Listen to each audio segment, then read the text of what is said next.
The rope was tied in 3 knots. Not one, not two, three. Whoever did it wanted to make sure she could not move. They wanted her stuck there like a scarecrow on the side of a dirt road in the middle of nowhere. New Mexico, where the sun had no mercy, and the wind carried red dust that burned your eyes and cracked your lips. The old wooden mailbox leaned a little to the left, as it always had, and now a girl was tied to it. Her name was Naya. She was 17 years old, Apache, and she could not walk. Her legs had stopped working 2 years ago when a horse threw her on a rocky hillside, and something in her spine shifted in a way that could not be shifted back. She got around in a wooden chair, with wheels that her uncle had built for her from scavenged lumber and old cart wheels. That chair was not here now. It was somewhere back in town, probably overturned in the alley, behind the general store. She did not cry. She had made a rule about that a long time ago. The sun was at its worst angle, coming in low and direct, and the rope cut across her chest and her arms and pinned her shoulders flat against the post. Her chin was up, not because she was brave, though she was. It was simply that looking down would mean staring at her own useless legs, and she had decided she was done doing that. A hawk circled above. She tracked it with her eyes. That was something. She had been there maybe 2 hours when she heard the horse. One horse, steady hooves on dry ground, no rush. The rider came around the bend in the road at a pace that suggested a man who had nowhere urgent to be, which in her experience meant either a man very much at peace with the world or a man who owned enough of it that it came to him instead. His name was Cole Dutton, 41 years old, broad through the shoulders with the kind of face the desert makes when it decides to carve a man out of sun and patience. A short dark beard going silver at the jaw, a gray hat that had been through worse weather than today. He rode a bay mare named Pepper who had opinions about most things she encountered. Pepper stopped on her own when she saw the mailbox. Cole looked. He sat still in the saddle for a moment that stretched longer than it should have. He was not the kind of man who spoke before he understood a situation. He took in the rope, the girl, her age, her stillness, the way her chin was up and her jaw was set, the absence of any chair or transportation of any kind. He got down. He did not say anything dramatic. He did not ask a long string of questions. He walked to the mailbox, pulled his belt knife and cut the rope. He caught her before she could slide, because the rope had been the only thing holding her upright, and he did it without making her feel like catching was the point. He stepped back and let her breathe. She looked at him. He looked at her. "Your legs work?" he asked. "No," she said. "Your arms?" She lifted both, rolled her wrists to show they were fine except for the rope marks. He nodded. He walked back to Pepper and untied the bedroll from behind the saddle. He laid it flat on the ground a few feet away, in the thin shade of a mesquite tree that was barely doing its job. He did it like a man who had made camp 1,000 times, and this was simply a camp of a different kind. "Can you get to that?" he asked. "Or do you need a hand?" "I can get there," she said. She pushed herself along the ground with her arms. It was not pretty, and she did not pretend it was. Cole checked the road in both directions with the flat expression of a man cataloging information. He counted tracks in the dust. He was reading a story she had not told him yet. She got to the bedroll and pushed herself up against the tree trunk so she had a backrest. She arranged her legs with her hands the way she always did, positioning them so she was comfortable. He brought water, a battered canteen full. He held it out and she took it herself. She drank 3 long swallows and handed it back. "How many?" he said. She blinked. "How many men tied you here?" Her eyes went careful, not afraid, calculating. She was deciding how much truth to hand a stranger. 4, she said. "From town?" "Yes." "They take your chair?" The word chair landed between them like something heavy. She had not mentioned a chair. He had read the track marks in the dust.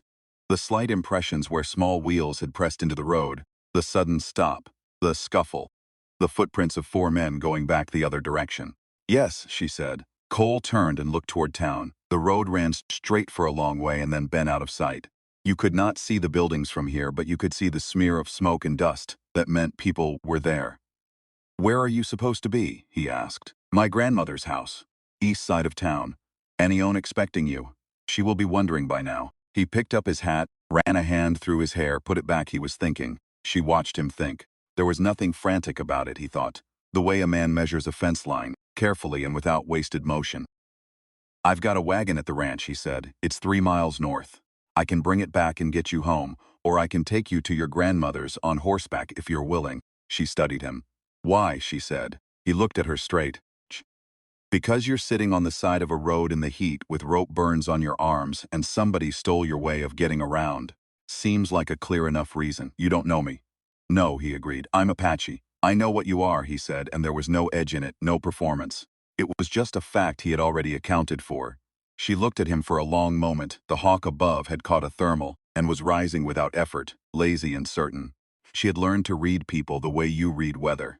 Too much kindness, too fast, was a sign of something owed. Too little was a sign of contempt.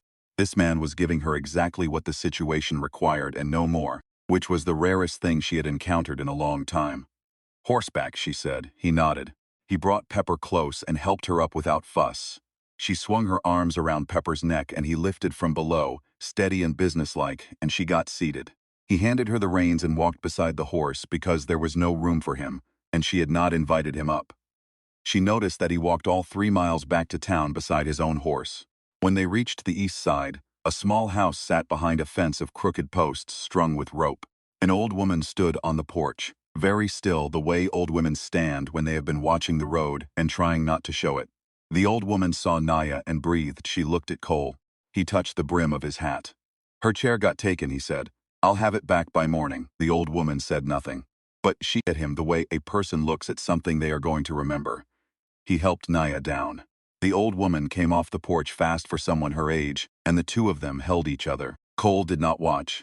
He led Pepper back toward the road and gave them their moment, like it was not his business, because it was not. He was halfway down the road when he heard Naya's voice behind him. Dutton, he stopped. They call themselves the Calhoun Boys, she said. In case you were going to ask someone, he had not said he was going to do anything. He had not made a single promise. He touched his hat again and kept walking. The hawk was gone. The sky was empty and enormous, and the kind of blue that makes promises it does not intend to keep. The road ahead was long and red and straight. Cole Dutton had a chair to find.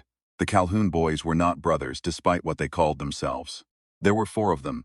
Pete Calhoun, who owned a small, struggling cattle operation north of town, and fancied himself the leader of everything he touched. His actual brother, Rand, who was mean in the careless way that some men are mean, without intention or thought, just reflexively. A hired man named Gus Farrow, who had drifted into the territory 2 years back and stayed for reasons nobody had examined closely enough. And a younger one called Deke, 19 years old, already perfecting the art of following bad men to avoid the effort of becoming his own person. They were sitting in front of Harley's saloon when Cole rode up the main street at 4 in the afternoon. The wooden chair with wheels was leaning against the hitching post outside Harley's like a trophy or a joke with no punchline anyone had bothered to deliver. Cole got down from Pepper. He tied her to the rail. He looked at the chair the way a man looks at something that confirms what he already suspected about the state of the world. Pete Calhoun had his boots on the porch railing and a satisfied expression that suggested he had been waiting for someone to come ask about the chair and had prepared something clever to say. That belonged to somebody? Cole said. Pete grinned. Found it on the road, finders keepers. Cole picked up the chair. He turned it over, checking the wheels, checking the frame. One wheel was loose on its pin. He pulled out his knife and used the back of the blade to tap the pin back into alignment. He set the chair down and rolled it once. Testing, it moved straight. He looked at Pete. You tied a girl to my mailbox, Cole said. The porch got quiet. Pete's boots came down off the rail. That Indian girl was trespassing on the county road. The county road is public, Cole said. Every person who lives in this county has a right to be on it. She doesn't live in this county, Pete has said. She lives on the east side of this town, Cole said. Which is in this county. Same as you. Rand stood up from his chair slowly. He was a wide man, not tall but solid, with a jaw like the butt end of an axe handle. He had the look of someone who ended conversations physically and had found it worked. Cole was not watching Rand. He was still watching Pete, which was a specific kind of statement. She got home safe, Cole said. The chair needs a new axle pin within the week or the wheel comes off. I'm holding you responsible for getting that done. Pete laughed. It was the kind of laugh men use when they are deciding whether to be scared. You're holding me responsible, Pete said. I don't know what you think gives you the right to come down here and run your mouth about what I'm responsible for, Dutton. That girl is not your kin. She's not your problem. Go back to your ranch and... I found her tied to my mailbox, Cole said. That makes her my neighbor. I take care of my neighbors. Gus Farrow had moved around the side. Not dramatic, not fast. Just relocating. Cole heard the step and tracked it without looking. You'll want to tell your man to stand still, Cole said. Pete's expression changed. Not to fear exactly. To something more careful. Nobody wants trouble here, Pete said, and the words came out smaller than he intended. Then nobody should have tied a girl to a post in the sun with a rope, Cole said. He picked up the chair. He tied it with a length of rope from Pepper's saddlebag, securing it across the horse's back behind the saddle. Nobody moved. He untied Pepper from the rail. He mounted up. He looked down at Pete Calhoun from the saddle. The axle pin, he said. 1 week, he rode back down the main street. Pepper's hooves were loud in the quiet. People on the wooden sidewalks had stopped to watch, and now pretended they had not been watching. The way small-town people do when something shifts, and nobody is quite sure yet which way it has shifted. Deke, the youngest one, watched Cole Dutton ride until he turned the corner. "He'll be back," Deke said. Nobody contradicted him. Cole delivered the chair to the East Side house that evening, just as the sun dropped behind the far ridge and turned the whole sky the color of a coal fire going out. The old woman took it from him at the fence. Without a word, she looked at the wheel. She ran her hand along the frame where it had been handled roughly. She looked at him. "Come back tomorrow," she said. It was not a question. He went home. The ranch was a modest operation by the measure of the territory, 300 acres of grassland and scrub with a stone house, a good barn, and a bunkhouse that currently held one man, his foreman, a quiet veteran of too many things named Lou Briggs, who was already asleep when Cole arrived. Cole put Pepper up, fed her, rubbed her down. He sat on the fence rail in the dark for a while and listened to the sound the land made. When no one was talking over it, he thought about rope. Specifically, he thought about the kind of person who ties a rope in 3 knots on a girl who cannot run away. The territory had a marshal, a man named Cal Dreyer, who was not corrupt but was slow, and slowness in matters of injustice was its own kind of corruption. Cole had made a report to Dreyer before about the Calhoun boys, a year ago, when they had burned a section of fence on a neighboring property belonging to a Mexican family named Ortega. Dreyers had listened, written something down, and done approximately nothing. Cole had not burned a fence in retaliation. He had helped the Ortegas rebuild it, but this was different. Not louder, not more dramatic. Just different in the specific way that told him the line had moved. He went to bed. In the morning, before anything else, he rode back to the East Side house. Naya was in the yard, sitting in her chair, working on something with her hands. She was weaving something from dried grass. Her fingers moving quickly and without apparent thought, the way hands move when they have done a thing long enough to do it without the mind being involved. She looked up when he came through the gate. "The wheel is good," she said. "Yes," he said. Her grandmother appeared in the doorway of the house and went back inside without acknowledging him, which he understood to mean she had already decided he was acceptable and did not need to verify it again. "Why did you come back?" Naya asked. "Your grandmother told me to. She told you to come back tomorrow. It's tomorrow." "Yes," he said. She studied him. The morning light was better than the afternoon sun, less harsh, more honest. She had dark eyes that did not ask permission for how long they looked at a person. "Sit down if you're going to stay," she said. There was one low steel door. He sat on it. She went back to her weaving. A cactus wren landed on the fence post nearby and made its complicated noise and flew away. "I'm going to ask you something," Cole said. She kept working. "Ask. Have the Calhoun boys bothered you before, or anyone else in this part of town?" Her hands slowed, not stopping, just slowing. "They run off the Morales family 3 months ago," she said. "Told them their land deed was not valid. It was valid. The family left anyway, because staying felt like standing in front of a river and arguing with the water." "Anyone else?" "Old Henry Crow at the end of the road. They poisoned his well. Not proven, but known." Cole was quiet. "You are making a list," she said. "I am," he agreed. She looked up. "What are you going to do with it?" "I don't know yet," he said. "I want to understand the full shape of the thing before I decide." She looked at him for a long moment. The weaving sat still in her hands. "My grandmother wants to know if you eat," she said. "I eat," he said. "She will feed you then." It was not a question. He was starting to understand that in this house few things were questions. He ate breakfast on the porch with Naya while the old woman, whose name he learned was Saba, worked inside with sounds of purposeful movement that suggested a woman who organized the world around her through the labor of her hands. The food was good, he said so.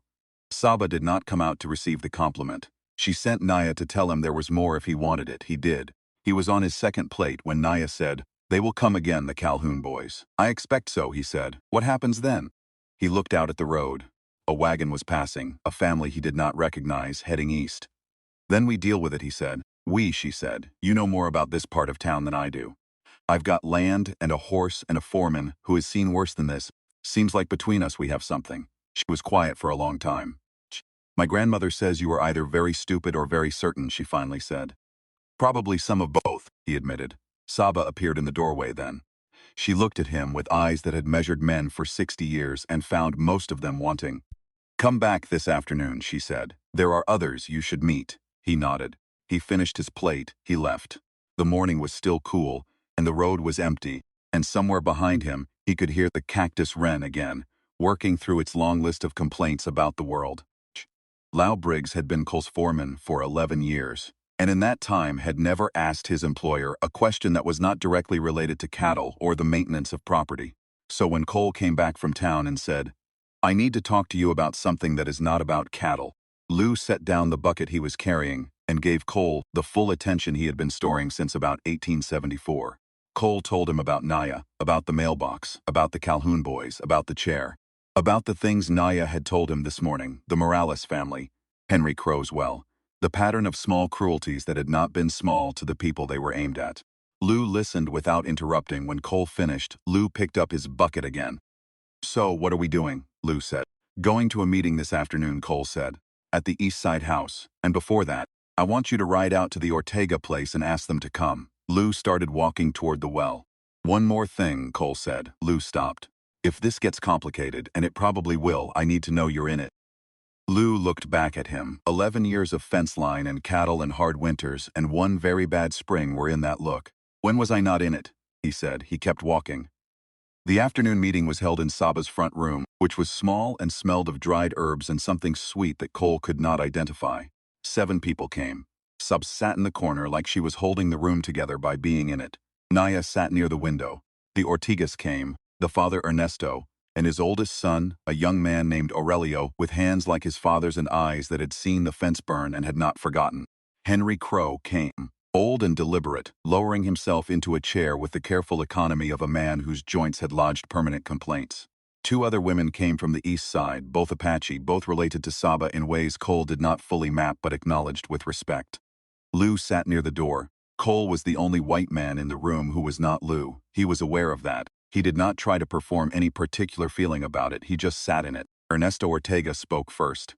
He had been in this territory for 20 years. His family had land documents going back to the original grant. The Calhoun boys' claim that his deed was invalid was a lie they had told to a man named Silas Pruitt at the county land office. And Pruitt had entertained the lie because Pete Calhoun had money, and Ernesto did not. And that was the full architecture of the injustice. Henry Crow said very little. He said that a man does not prove the poison in his well after the fact, and everyone in the room understood. One of the Apache women, whose name was Della, said that her husband had been turned away from a water contract on the eastern grazing land that should have been available to anyone in the county, and that the man who turned him away worked for Pete Calhoun. Cole listened to all of it. When everyone was done, he said, "I want to write this down. All of it, every specific thing with a date and a name where we have them. Because the marshal will do nothing with a feeling, but he may be required to do something with a record." "Dreher will still do nothing," Ernesto said. "Maybe," Cole said. "But there's also the territorial court. And there's a newspaper man in Santa Fe who has written about land fraud before. And there is such a thing as making the right amount of noise in enough places that ignoring it becomes harder than addressing it." Naya said from the window, "That is a slow way." "It is," Cole agreed. "The Calhouns are not slow." "No, so while we are being slow and careful," she said, "what stops them from doing the next thing?" The room was quiet. "I do," Cole said. Nobody laughed. Nobody rolled their eyes. They looked at him with the serious consideration of people who had not had anyone say that to them in a long time, and were trying to decide if they believed it. "Not alone," Lou said from the door. Cole looked at him. Lou looked back with the expression of a man who had already decided and did not need to explain himself. "You have a ranch to run," Ernesto said to Cole. "Why would you do this?" It was a fair question. Cole thought about it the way he thought about everything, which was directly and without decoration. "Because I found her tied to my mailbox," he said. "And because when you find something like that, you have a choice about what kind of man you are after. I've been making that choice since I was about 20 years old, and I have always found that being the other kind is not worth what it costs." Ernesto looked at him for a long time. "I have documents," Ernesto said finally. "The originals, I kept them hidden." "Good," Cole said. "I want to see them." Della said, "My husband can name 3 other families that were pushed out in the last 2 years. I want those names," Cole said. Henry Crow said nothing. He reached into his coat and put a small folded piece of paper on the table. Cole leaned forward and opened it. It was a list, written in a careful old hand, 8 names, some with notes beside them. Henry had been keeping his own record. Cole looked at him. Henry said, "I've been waiting for someone to ask." Safaba spoke from her corner for the first time. She spoke in Apache, short and flat. Naya translated without being asked. "She says you are late," Naya said, "but you are here." Cole accepted that. The meeting went another hour. When it ended, Cole had 3 pages of notes in his own handwriting and a list of names and a rough map of every property that had been affected in the last 3 years, and an understanding of the full shape of the thing that he had not had that morning. The Calhoun boys were not random, they were systematic. They had been working the east side of town, like a man works a field, methodically removing everything that might grow.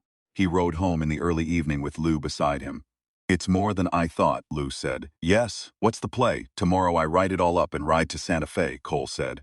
"There's a man at the territorial court named Hadley who owes me a straight answer. I want to know what can be done through legal channels and how fast. And if it's not fast enough, then we figure out the next thing." Lou nodded. They rode without talking for a while. The sky was going dark red and the road was empty and the first stars were appearing in the east, faint and far away. "She's smart," Lou said. "Naya, yes, she is," Cole agreed. "She's also about the angriest person I've been in a room with in years," Lou said, "and I say that as a compliment." Cole looked at the road ahead. "She has reason," he said. Lou said nothing else.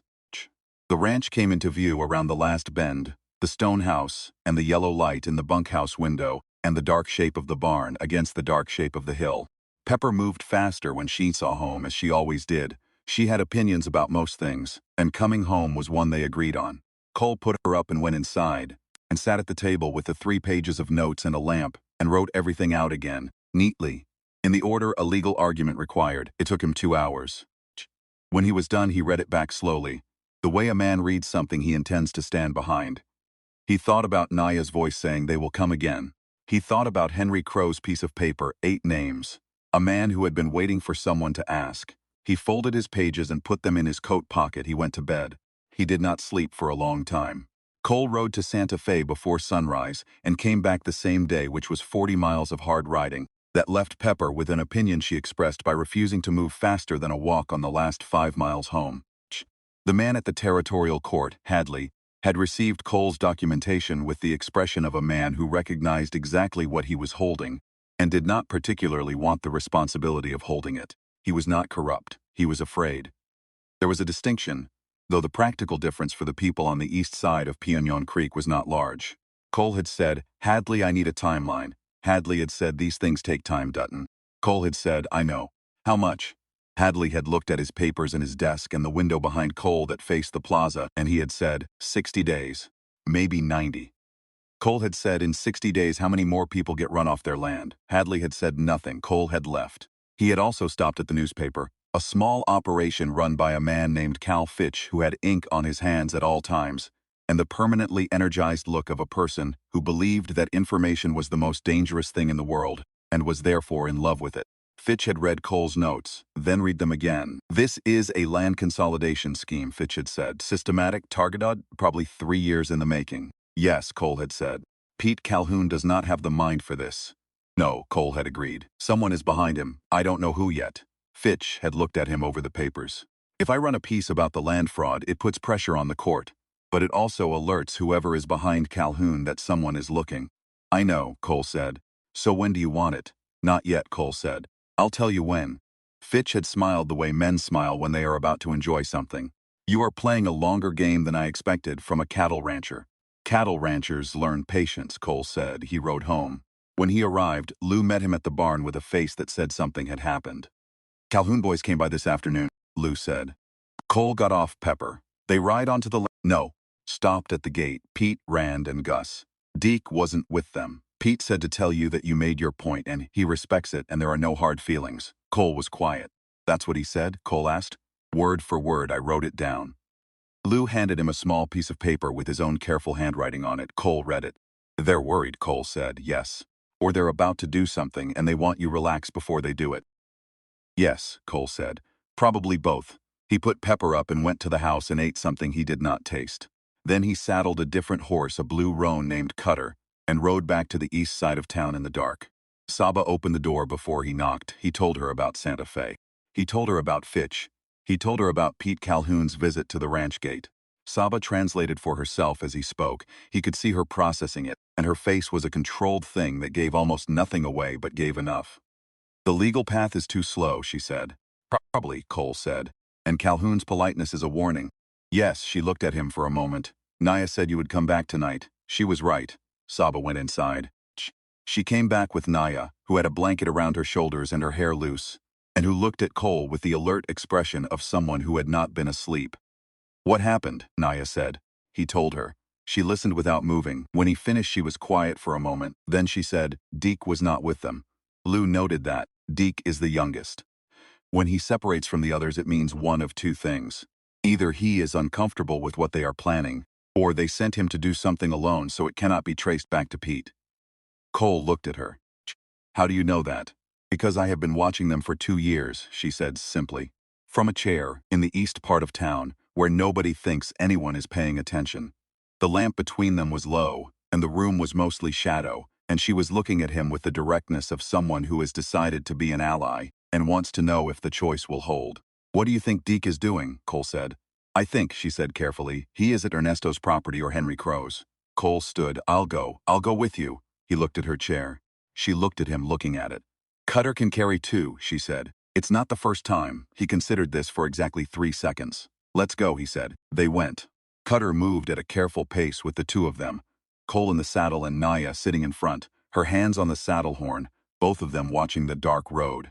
She knew the east side the way people know places they have moved through slowly and repeatedly for years. She directed him with short words. Left here, past the water trough. The cottonwood on the right. They came over a rise, and below them, at the far end of a low-fenced property, there was a small light. Not a house light, a moving light. A lantern carried low, moving toward a wooden outbuilding. That's Henry's, Naya said. Her voice was very quiet. Cole turned Cutter off the road and into the brush, moving slow, keeping the horse quiet. They came around the far side of the fence and stopped where the shadow was deepest. The lantern stopped at the outbuilding. A figure set it down. The figure was young, and moved with the particular uncertainty of someone who kept reconsidering what they were doing. Deke. He had something in his hand, a can. He was setting it against the base of the outbuilding. Cole got down from Cutter. He handed the reins to Naya and walked through the brush to the fence line, climbed through the rails quietly, and crossed the open ground at a pace that covered it before Deke registered he was not alone. Deke turned with the can in his hand and found Cole 3 feet away. The can had a smell, coal oil. Cole took it out of his hand. He did it calmly, the way you take something from a child, and Deke let go of it because he had already made the decision that he did not want to be here, and having someone take the can was the nearest thing to a door out.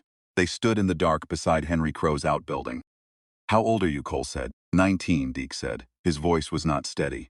You were going to burn an old man's building. Deke said nothing.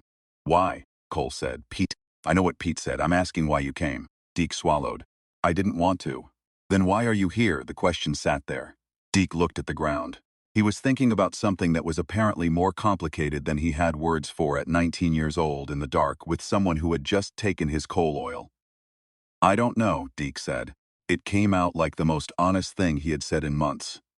All right, Cole said. Here's what happens now. You're going to go home. You're going to stay away from Pete's operations starting today. And in the morning, you're going to come to the East Side house, and you're going to tell me everything you know about who is behind Pete Calhoun. Deke looked up. Someone is behind him, Cole said. You know who? Deke's face told him he was right before his mouth did. They'll know it was me, Deke said. Well, only if you let them, Cole said. You're 19. You haven't done anything permanent yet. You can still choose what kind of man you become. It was not a speech. It was a statement, delivered flat and plain. Cole was not interested in inspiring the boy. He was interested in the information, but the words landed in Deke's face like something he had not been expecting to feel. Morning, Cole said. East Side. Ask for Saba's house. He walked back to Cutter. Naya had heard enough of it, and she said nothing when he remounted. They rode back slowly through the dark, the road empty and the sky enormous overhead, stars edge to edge, the kind of night sky that makes the human situation feel very small. Do you think he'll come? She asked. Yes, Cole said. Why? Because he left the lantern, Cole said. He wanted someone to find him there. Naya was quiet for a moment. You see that, she said. That other people are looking for a door. Sometimes, he said. She was quiet after that, and he let her be quiet, and they rode the rest of the way without talking. and the east side was dark and still when they arrived, and Saba was waiting in the doorway exactly as she had been before, holding the lamp, watching the road. Deke was at the gate at 7 in the morning. Cole was already there, sitting on the fence rail with a cup of coffee, as if he had anticipated exactly this and found it unremarkable. Naya was in the yard. Saba was on the porch. Deke looked at the three of them and appeared briefly to consider leaving. Cole handed him the spare cup he had brought. Deke took it. He sat on an upturned crate near the fence and drank the coffee, and then talked for 40 minutes without stopping. And what he said changed the shape of everything Cole had understood about the situation. The man behind Pete Calhoun was named Arthur Glover. Glover was not from the territory. He had come from Denver 2 years ago, with quiet money and a quiet manner, and had established himself as an investor in regional land development, which was a phrase that meant nothing and everything depending on how it was used. He had approached Pete Calhoun in a saloon, heard Pete complain about the fragmented land ownership on the east side of town, and proposed a partnership that Pete had agreed to over a second whiskey, without fully understanding what he was agreeing to. Glover wanted the east side land consolidated into a single parcel.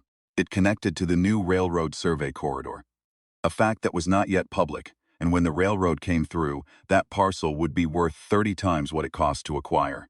The acquisition method did not matter to Glover, results did. Deke knew this because Pete had told Rand in front of him one night, assuming Deke was not paying attention, which was something people had assumed about Deke his whole life, and which had given him an extensive education. Cole wrote it down. Glover, he said, where does he operate from? He has a room at the Morrison Hotel in town, but he's only here some of the time. Comes and goes. How does he communicate with Pete when he's not here? Telegraph. Through a man at the hotel named Ferris who receives the messages. Cole looked at Naya. She said, the railroad survey, that's why the timing changed. Something about the survey moved up. Probably, Cole said. If the survey becomes public, there's no reason for Glover to stay quiet, she said. He'll move fast to secure as much as he can before others catch on. How long do we have? Deke said. I heard Pete say 3 weeks, maybe 4. Cole leaned back. The morning light was full now, clear and flat, and the east side street was beginning to show signs of life. A dog passed the gate. Somewhere a horse was being argued with. Deke, Cole said, are you willing to write down what you just told me and sign your name to it? Deke looked at his coffee cup. They'll know, he said. They'll know anyway, Naya said. Her voice was not cruel.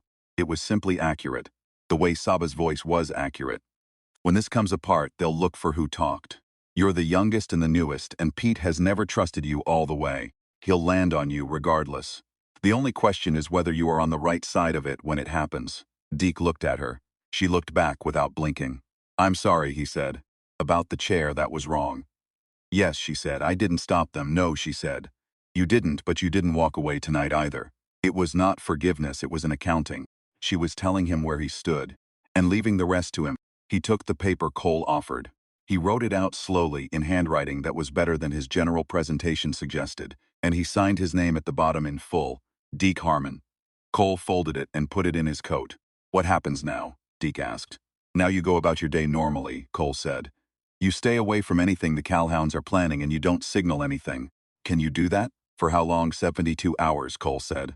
After that it won't matter. Deke nodded. He stood.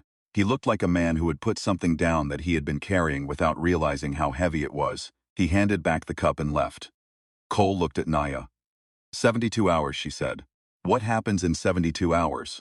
I send the full package to Fitch today. Newspaper piece runs tomorrow, or the day after. Fitch sets his own pace. I send Hadley at the territorial court a copy of Deke's signed statement with a note that says Glover's name and railroad corridor in the same sentence. Because that is a federal land issue, and it moves faster than a county dispute. And I send a telegram to a man I know in Denver who knows Glover's name, and can tell me how many other counties this has happened in. Naya was quiet for a moment. And the Calhoun boys, she said. When Glover is exposed, Pete has no backing. He's a man who borrowed someone else's confidence. Without it, he's just a struggling rancher with a mean brother. That mean brother is still a problem. Rand will be handled, Lou said, from behind the fence, where he had been listening quietly since before Deke arrived. Cole looked at him. Lou shrugged. I know Rand's type. I'll talk to him, man to man in terms he understands. Lou, Cole said. I won't do anything permanent, Lou said. Just a conversation. Cole decided to let that be whatever it was going to be. The next 72 hours moved the way important hours do, which is simultaneously too fast and too slow. Cole sent his telegrams. Fitch ran his piece on day 2, a full front page that named Glover by name and described the railroad corridor and the land consolidation scheme with enough specific detail that it could not be dismissed as rumor. Hadley at the territorial court received the signed statement and the word federal in the same document and found himself able to move considerably faster than 60 days. On the afternoon of day 2, Arthur Glover checked out of the Morrison Hotel. He was gone before Cole could get into town to find him. The hotel clerk said he had left quietly, with one bag, in the direction of the eastern road that led to the rail connection 3 counties over. Cole stood in the hotel lobby and thought about that for a moment. Then he sent a telegram to the man in Denver with Glover's description and direction of travel. Then he went and had a conversation with Silas Pruitt at the county land office, which was a conversation Pruitt found uncomfortable but necessary, and which resulted in a written acknowledgement that the Ortega land deed was valid and had always been valid. Ernesto Ortega received the document the next morning and held it in both hands without speaking for a long time. Aurelio, his son, said something in Spanish that Cole did not catch but understood. On day 3, Pete Calhoun came to Cole's ranch. Alone, no Rand, no Gus, he rode up to the gate, and Cole came out to meet him and they stood on either side of the fence in the morning light. Pete looked like a man who had understood something overnight that he wished he had understood sooner. "Glover is gone," Pete said. "Yes," Cole said. "He used me," Pete said. "Yes," Cole said. Pete was quiet. He was not a stupid man, Cole had decided. He was a man who had made decisions that required stupidity of him, which was different. "The Ortega deed," Pete said. "That was Glover's idea, the pressure campaign. I thought it was just business." "It was just business to him," Cole said. "To the Ortegas it was their land." Pete looked at the ground. "What happens to me?" he said. "That depends," Cole said, "on what you do next." Pete looked up. "You have a struggling ranch," Cole said. "The Morales family left land behind that hasn't been filed on by anyone yet. If you wanted to do right by them, you could put your name on a document that clears their former claim and puts the land in trust for the family if they come back. It won't fix what was done, but it is something." Pete stared at him. "Why would you offer me that?" Pete said. "Because it's useful," Cole said. "And because Rand is the mean one and Gus will drift away now that there's no money in it. You're the one who can either make this worse or make it less bad." Pete was quiet for a long time. The morning birds were going about their business in the tree above the gate. "And Henry Crow's well," Pete said. "You can't unpoison a well," Cole said. "But you can dig him a new one." It was quiet. "All right," Pete said finally. It came out like something agreed to after a long internal argument that had not been won so much as exhausted. He rode back toward town. Cole went inside and sat at his table with a cup of coffee that had gone cold and drank it anyway. Lou came in from the barn. "Rand," Cole said. "Conversation happened," Lou said. "Rand is leaving the territory." That fast, Lou poured himself cold coffee and sat down. "I can be persuasive," he said. Cole decided not to pursue it. On the 4th day, Cole rode to the east side house. Naya was in the yard in her chair, in a different position than before, at a different angle to the morning light. She was reading something, a worn book with a cracked spine. She looked up when he came through the gate. "It's done," she said. "Mostly," he said. "Glover running. Being followed. The Ortegas, their deed is confirmed. Henry Crow, getting a new well." She was quiet. "What about us?" she said. The word landed the way she had intended it to, he thought. Not romantically. As a coalition, as a collection of people who had organized themselves around something and needed to know if the organization continued past the crisis. "That's for you to decide," Cole said. And everyone else who was in Saba's front room. "What do you want?" she said. He thought about it. "I want the east side of this town to be the east side of this county, the same as any other part," he said. "I want what happened to the Ortegas and Henry and your family to not happen again. How we get there is a conversation I don't think ends today." Naya looked at him. The book was closed on her lap. The morning light was doing what it always did out here, which was making everything look more permanent than it was. "Saba thinks you are going to be a problem," she said. "In the best possible way." "She's probably right," he said. Naya almost smiled. It did not quite arrive, but the shape of it was there. "Sit down," she said. "She'll feed you." He sat. Saba came to the door, looked at Cole, went back inside. Sounds of purposeful work began immediately. Naya opened her book again. The yard was quiet and bright, and the cactus wren landed on the fence post and worked through its complaints and flew away. And Cole sat in the chair by the door with the sun on his face, and the sense that the conversation, as he had said, did not end today. It was starting.